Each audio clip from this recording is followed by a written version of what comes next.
shift at the board, it means it's political. And so up front, I need you to know that this is a paid political interview. It's a 10-minute interview. And I have in the studios Lewistown's very own Andrea Payne. Good morning. Good morning. How are you? I'm doing well. I'm hoarse. I'm getting over COVID and I have the leftover congestion, so I sound a little deep today. How's the campaigning going? Well, until COVID, it was going well. I kind of put a stop to everything till, I get back on my feet all 100%. But yeah, it's going well. All right. And of course, Reilly Neill.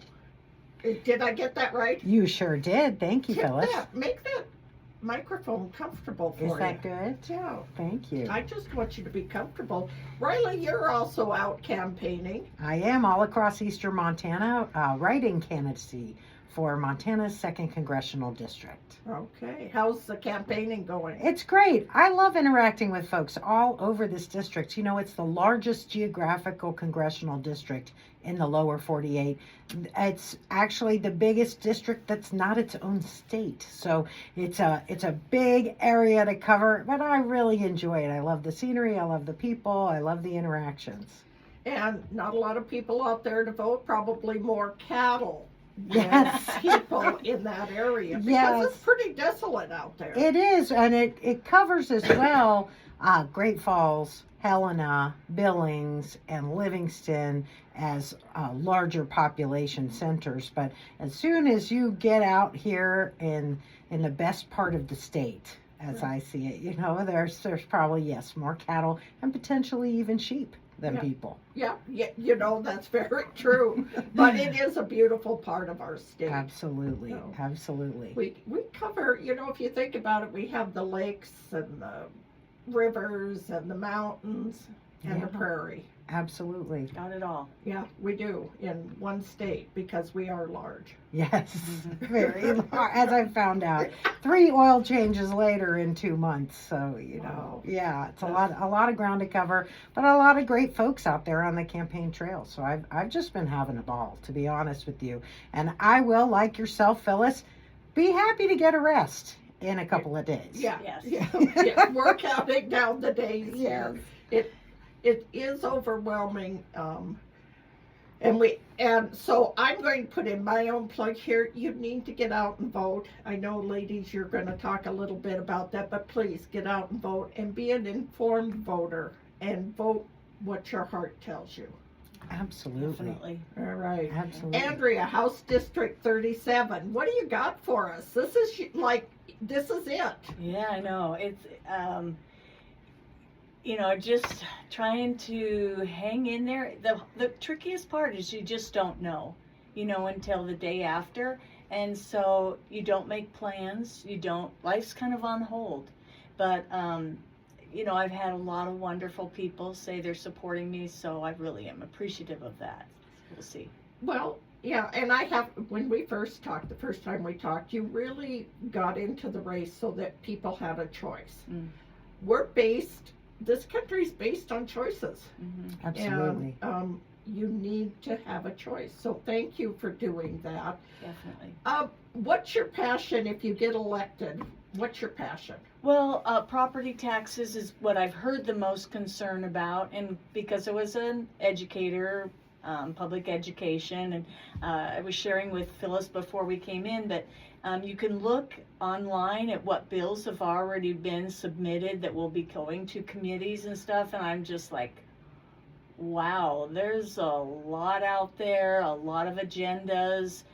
Yes, definitely, folks, be heard, vote, and then, I want to say too, after you vote, after this election, when folks get into office, I think it's really important that we stay on top of what they said they've supported, and that's really what they support when they're in office. If they say they support public education, then when they're in office, they're not voting for school vouchers that take money away from public education. I think we really need to hold them accountable. So I know that we're burned out with the election, but there's still so much to do once January starts and keep on top. So I have to tell you, and I didn't until several years ago start writing to, and I choose email to contact them when I'm upset with whatever is happening. That's great. It's our right to do that, and it's our responsibility, because if they're in office, how do they know they're not doing the right thing if citizens don't say, hey, wait a minute, what are you doing? Right. We don't want this, Mm-hmm. whatever.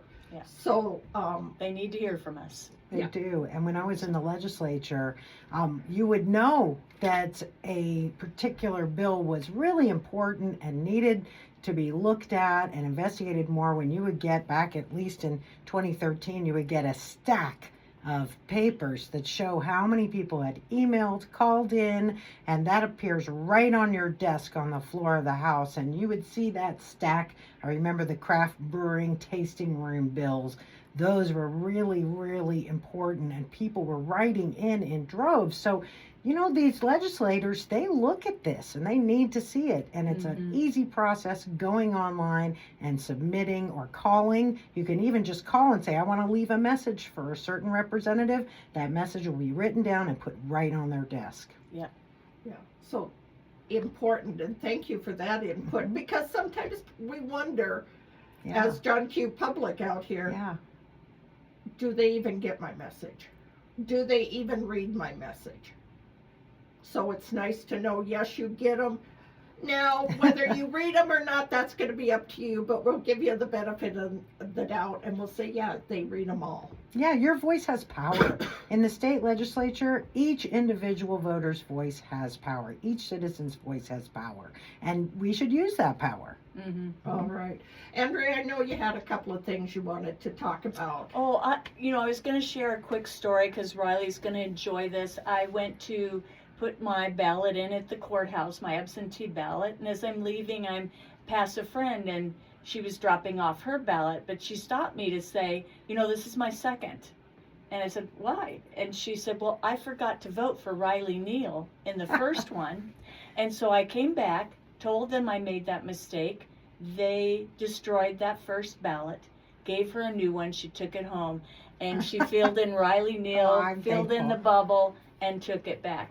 All done above board, nothing, no fraud involved at all. The courthouse folks, Janelle Tuchek and everybody, they're wonderful, and they know what they're doing.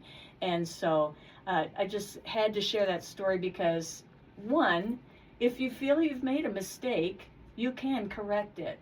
And two, just to show that people are out there really wanting Reilly Neill to have some success in this election if at all possible. We're rooting for her. That's exciting because I ran for similar reasons that you did, Andrea. I ran to give people a choice on the ballot, and they felt that their candidate wasn't doing the work, and so they deserve to have a robust two-party system. One-party system is not really, I think, what the founding fathers had envisioned for America, and I'm just part of that great tradition now, and that's a great story, Andrea. Thank you for someone to have that kind of passion. And they're going to be registering folks at the courthouse, at the election office at 712 Main Street in Lewistown every day today, and then Monday as well, and Tuesday. They're open 8 a.m. to 5 p.m. Today, and then also Monday, and then they're going to be open 7 a.m. to 8 p.m. on election day too. For folks who haven't registered yet, might have a question about their ballot